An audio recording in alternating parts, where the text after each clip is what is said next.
올 7월부터 기초연금이 지급되는데요. 만 65세 이상의 소득 하위 내가 대상이 되는지 혹은 부모님이 대상이 되는지 금액이 또 차등 지급된다면서요. 국민연금에 가입한 기간. 소득 인정액이 88만 원이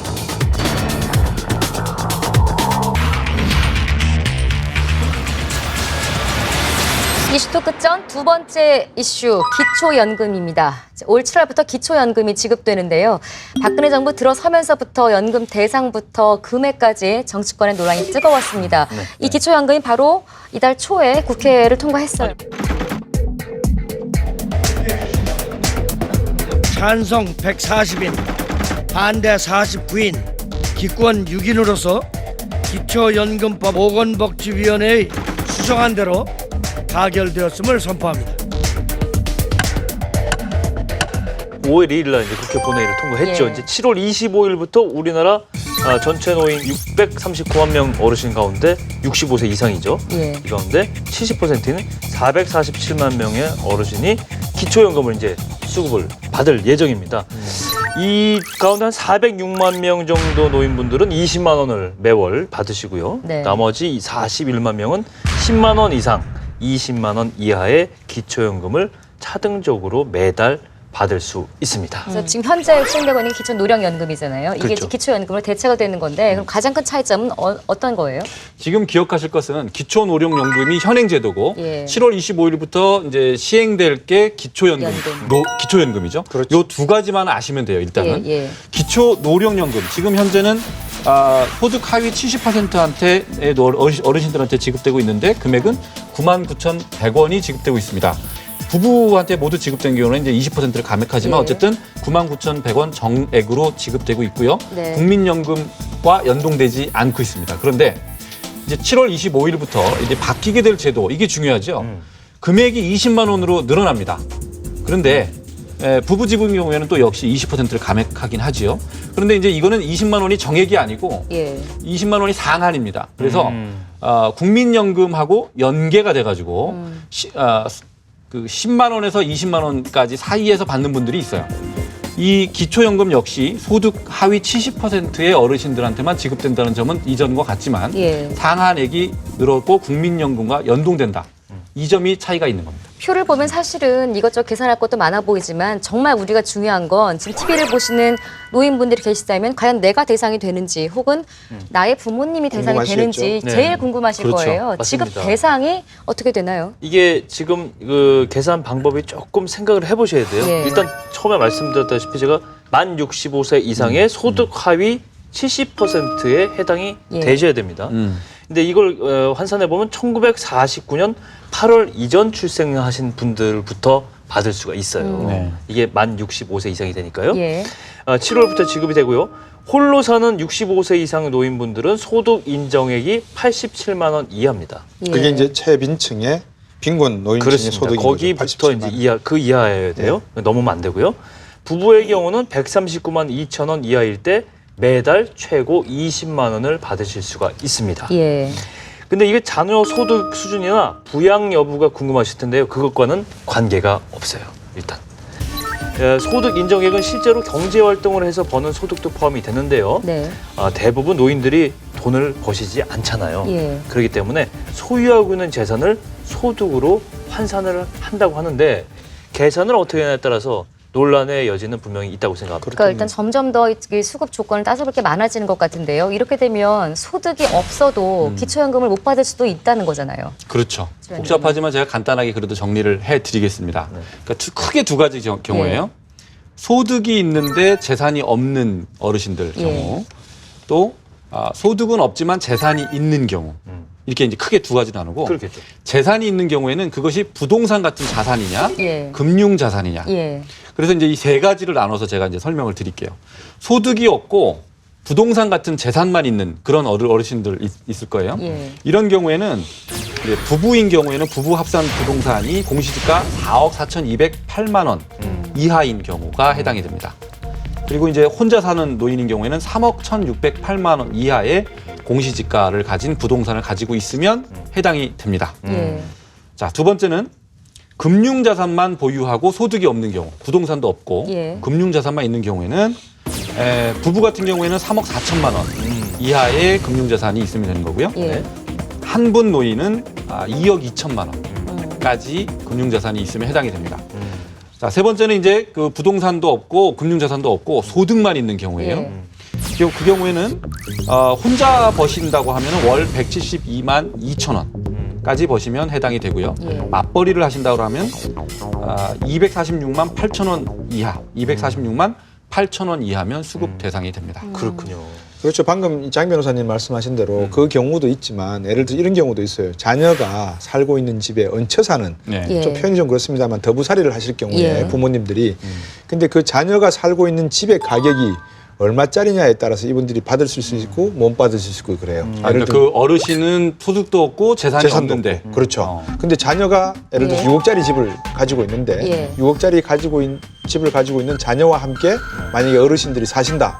그럴 경우에는 이분이 월 소득이 39만 원 월세를 받는 소득자로 취급을 해서 거기에 합당한 그 기초연금을 드린다는 거죠. 예. 그렇게 계산을 해보니까 그러면 자녀의 집이 어느 정도 가격이 되면 이분이 87만 원을 초과하게 되느냐를 예. 계산해보니까 약 한 15억 5천만 원짜리 집을 자녀가 살고 있으면 예. 거기에 어르신들이 들어가서 같이 사시게 되면 이분이 월세로 한 97만 원 정도를 내게 되는 걸로 쳐서 그때부터는 그 액수만큼은 기초연금을 못 받는 걸로 그렇게 또 사례를 만들어 놨더라고요. 예.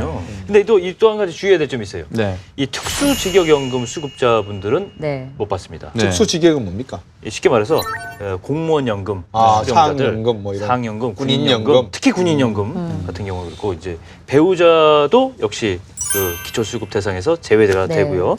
다만 이제 장애라든가 유족연금 일시금 받은 분들 있잖아요. 예. 그분들은 이제 받은 다음에 5년이 경과했으면 받을 자격이 됩니다. 근데 네. 거꾸로 얘기하면 이거 5년 이내에 받은 적이 있으면 이분들도 못 받는다는 얘기예요. 20년 차 경우에는 10만 원, 10년 차 경우에는 20만 원. 국민연금 가입 기간이 늘어날수록 기초연금이 줄어드니까 예. 이거는 분명히 상대적으로 손해 보는 게 맞거든요. 내가 그럼 소득 환산했을 때 얼마입니까? 직접 가서 하시기 힘든 분들은 위임장 대리 바뀌었잖아요. 기초노령연금에서 기초연금으로 바뀌면서 또 크게 차이점이 있는 게 국민연금과 연동이 된다 그랬잖아요. 그러니까 20만 원을 다 받을 수 있는 조건이 있는 사람과 그렇지 않는 차등 지급되는 조건을 사실은 꼼꼼하게 따져봐야 될 것 같거든요. 이게 연금에 대해서 명확하게 알려드린다고 말씀하셨지만 사실은 이렇게 예. 자꾸 변수가 생기고 예. 그걸 설명하려고 하니까 이제 좀 죄송스러운 마음이 있는데 네. 이게 이제 국민연금 연계 이게 이제 같이 굉장히 뜨거운 쟁점이었습니다. 네. 결국은 국민연금과 연계되는 걸로 결정이 됐지요. 국민연금 수령액이 월 30만 원 이하인 경우에는 연금을 받더라도 상관없이 최고 수준이 20만 원까지 받을 네. 수 있습니다. 그렇죠. 그런데 국민연금 그 이상인 경우에는 이걸 계산을 해봐야 되는 예. 거고요.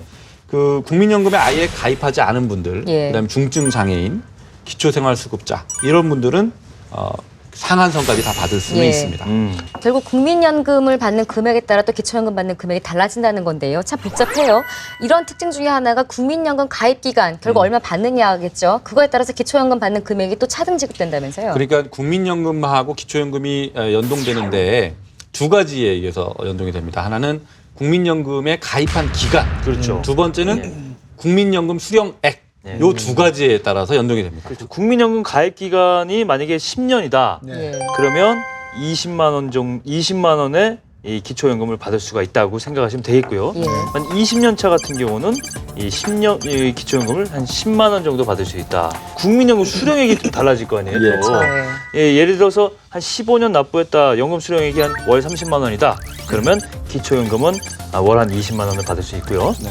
또 월 33만 원이면 월 17만 원. 그러니까 50만 원 기준으로 네, 합해서 50만 그렇죠. 원 그렇지. 되죠. 수령액 기준으로 또 달라질 수가 있는 겁니다. 네. 결과적으로 국민연금을 많이 받을수록 기초연금 받는 수령액이 적어지는 거잖아요. 결과적으로 그렇죠. 그렇죠. 그러나 예. 국민연금 지급 많이 내고 있는, 그러니까 받을 대상자들은 오히려 나는 더 많이 받을 수 있는데 뭐 더 덜 받는 거 아니야? 이렇게 불만도 있을 수 있지 않겠어요?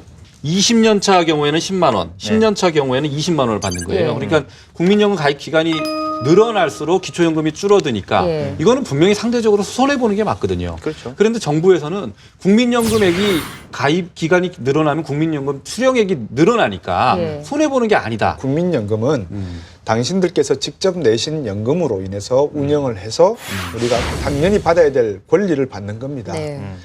근데 기초연금은 세금으로 내는 거거든요. 세금이라고 하면 젊은 세대를 비롯해서 많은 그렇죠. 경제활동 인구가 내는 거예요. 그렇죠. 그 돈이기 때문에 이 부분은 일정한 노인들이 최저 생계를 하실 수 있도록 도와드린다는 의미에서 세금으로 보전을 해드린 그러니까 것이기 그거는 때문에 상호 부조 관계에서 그렇죠. 이해를 해야 될 것 같아요, 저도. 그래서 이걸 예. 갖다가 국민연금과 같은 개념으로 적게 받으면 손해되고 더 받게 되면 이익이 된다. 이런 개념은 좀 곤란할 것 아니, 같아요. 와. 그러면 예. 정부가 지금 방금 말씀하신 게 맞아요.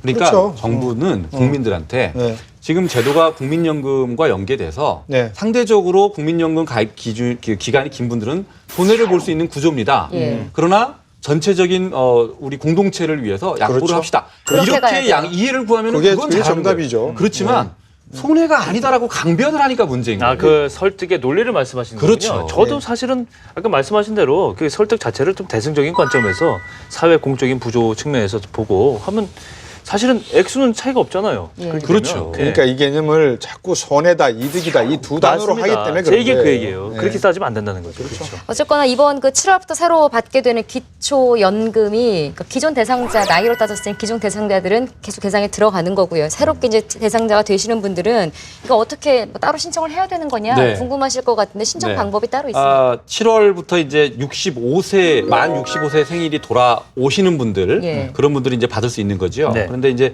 이미 받고 있는 분들 기초 노령연금을 이미 받고 있는 분들은 별도의 신청 절차가 필요 없습니다. 아. 그런데 이제 그 기초 노령연금을 받지 않은 분들 또 65세가 새로 되시는 분들 이런 분들은 읍면동사무소나 예. 그 국민연금 지사 전국 지사에다가 신청을 하시면 되고요.